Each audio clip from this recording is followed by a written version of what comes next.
Valenciennes arrive, quatrième journée. Vous êtes avec Reims, l'équipe à battre. Vous en avez conscience. Moi, toutes les équipes sont à battre. Quand il y a un match qui se présente, on veut toujours battre l'équipe en face. Ce qu'on a fait, c'est derrière nous. On est demain dans un match qui démarre à 0-0 contre une équipe de Valenciennes qui a plutôt réussi aussi son début, puisque on voit qu'ils sont dans une, même s'ils ont des difficultés à gagner chez eux, mais dans une bonne période. Après, c'est sûr que c'est toujours plus facile de motiver ses troupes quand tu joues une équipe qui est dans cette dynamique-là. Ça donne forcément plus de facilité au coach adverse pour préparer son match, mais nous on se préoccupe pas de ça. On se demande pas si on est une équipe à battre. On sait surtout qu'on a besoin encore et toujours de progresser parce qu'on a eu une deuxième mi-temps qui était un peu plus compliquée au Paris FC. Très franchement, Oswald, est-ce que vous vous attendiez à ce que votre équipe démarre aussi fort?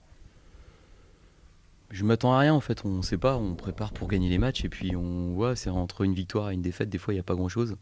Entre un bon début de championnat réussi, une dynamique qui devient positive et une dynamique qui s'enraye, il n'y a vraiment pas grand chose. Donc moi mon rôle c'est d'être vigilant sur tous les détails qui font que la dynamique est positive l'animer, voilà, l'entretenir. Et c'est pas en se posant ce type de questions. Je vous répète, moi on a fait la prépa qui nous semblait la plus adaptée à ce groupe-là et dans l'optique de se préparer pour le premier match. Après c'est vrai que j'étais en même temps, je m'interrogeais et des fois je me pose des questions sur les gens qui analysent une préparation.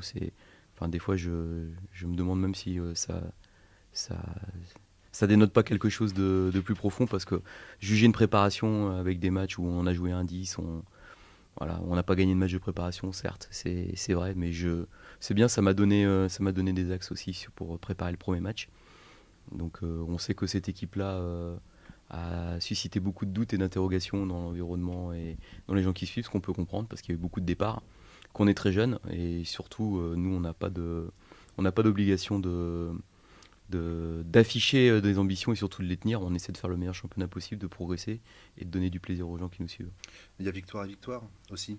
Celles que vous avez obtenues ont toutes été larges.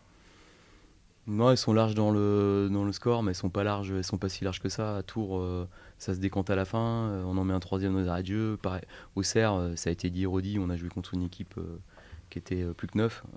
Voilà, et au Paris FC, on a souffert en deuxième mi-temps. Donc pour moi, elles sont pas larges les victoires.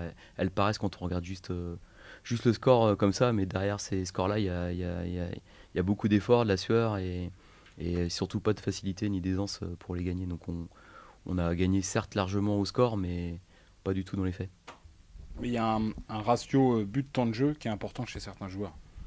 Oui, parce qu'on est, on est dans une bonne période et voilà, je vais même aller un peu plus loin que ces trois premiers matchs. On avait déjà marqué beaucoup de buts en fin de saison dernière et on est dans un projet de jeu qui se met en place avec des gens qui adhèrent et qui vont dans ce sens-là, dans cette direction-là, avec des gens qui ont les qualités pour jouer dans cette direction-là, et une réussite qui est de notre côté. Donc nous, notre rôle, c'est d'essayer de faire en sorte qu'elle reste avec nous et pour ça, la meilleure façon, c'est de travailler.